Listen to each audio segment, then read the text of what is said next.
a year ago, November, and I had just come back from a trip with my daughter celebrating my youngest daughter's 30th birthday. Tuesday morning, come to work, got up, everything was fine, perfectly normal. Get to work, and I had this like overwhelming feeling of like nausea, terrible sweating, put my head down on my desk, and after a couple of minutes, it passed. And the whole entire time I'm like, this must have been something I ate while I was on vacation. Not a big deal, I'm fine now. About an hour and a half later, it was a little more intense. I could feel it coming on. Went into a workout room that's not really used very often, locked the door. You know, my boss is in his office. I didn't want to lay my head down. It was kind of embarrassing. So it was more intense. I had this just aching pain in my neck. Still nausea, profuse sweating. And again, after a couple minutes, it went away. It was strange. I had not seen her pretty much the week before because we were just so busy, her trying to get out to go on this little trip.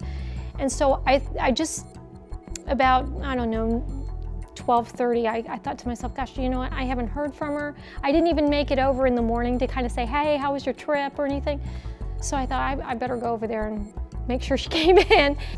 So I go back to my desk, and about that time, it's lunchtime. My friend Stephanie came over, and I was explaining to her what had happened.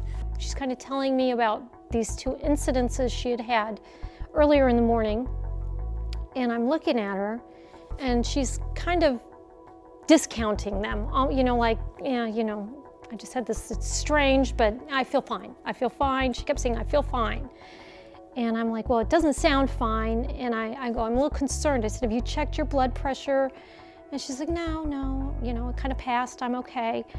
And I'm like, well, maybe we should try to check your blood pressure. I remember Steph being on the phone and asking for Purvis and a blood pressure machine. Purvis is a security guard that works at Simon, but he's also a nurse.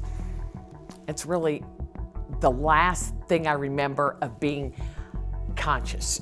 Hung the phone up, and I turned around, and Tina was actually slumped over in the chair, and she was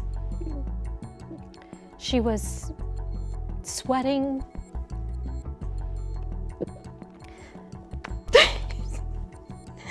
And she wasn't there. I could hear everything. I could hear everybody's conversations, but I couldn't talk. I wanted to, number one, let people know I'm still here. I'm still breathing. And then the next thing I know, the paramedics are there.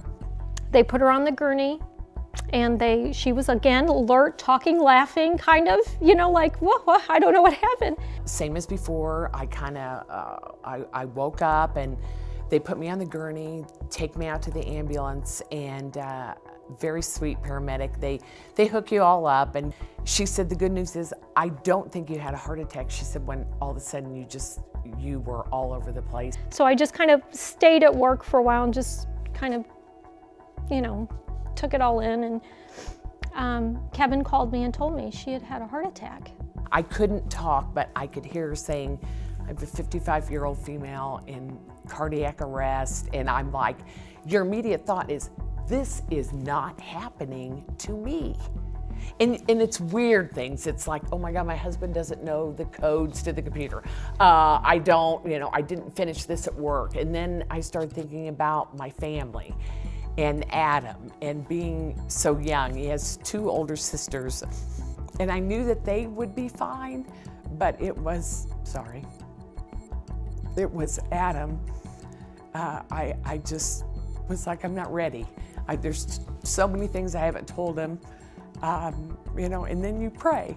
Recovery was interesting. My very first visitor was my friend Stephanie, the one that got me through and called 911. And you go through a terrible period of what if. What if I had gone to my car? What if I had gone to lay down instead of eating lunch? What if I had been alone? What would have happened? So it's difficult. And you have to stop that. You just have to tell yourself, but that didn't happen.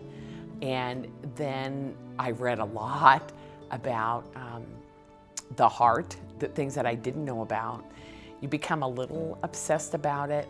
Every little twinge, every little time where a normal headache would just be a normal headache, now you rethink it. Is it something else? But that feeling goes away after a while. I was anxious to get back to work. So it was from that point on where I seriously became involved with American Heart Association, and they've been wonderful. And I'm on the executive leadership team, which is so special to me. And all of these women are amazing, and they do such a great job with raising money for the Go Red for Women luncheon. It's been a pleasure.